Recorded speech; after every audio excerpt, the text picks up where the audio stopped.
Hello everyone, welcome back to my channel. তোমরা কম বেশি অনেকেই জানো আমি রিসেন্ট গার্লস ট্রিপ থেকে ফিরেছি, কিন্তু তোমাদের সাথে কোনো ভিডিও শেয়ার করা হয়নি। আমি একটু ব্যস্ততার মধ্যে ছিলাম। আর মোস্ট এক্সাইটেড পার্ট হচ্ছে আমি কখনো এর আগে নেলস করিনি। ইচ্ছা ছিল ভীষণভাবে যে করব, তারপরে ডিসাইড করলাম যে না, করব না। এই জন্য আমি নেলসগুলো লম্বা ছিল আমার শেপে কেটে আমি ছোট করেছি। দেন সাডেনলি ক্লাসে গিয়ে ওরা দুজনে এসে বলছে যে চল ভাই করে আসি, আমরা করেছি তুইও কর। তারপরে ক্লাস বাঙ্ক করে আমরা র্যাপিডো করে চলে যাই অ্যাক্রোপলিস মলে আর নেলস করে আসি।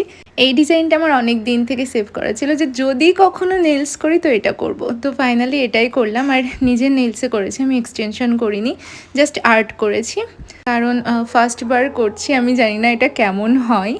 তাই জন্য আমি ভেবেছিলাম যে না, আমার নেলস যেহেতু এনাফ লম্বা আছে তো আমি নিজের নেলসের করব। আর আসার সময় তো আমার ভীষণ মজা লাগছিল, আমরা তিনজন আগে পিছে করে আসছিলাম, কিন্তু একটা মোমেন্টে গিয়ে আমি আলাদা হয়ে যাই। By the way, this is the final look of my nails. See you in the next video, by.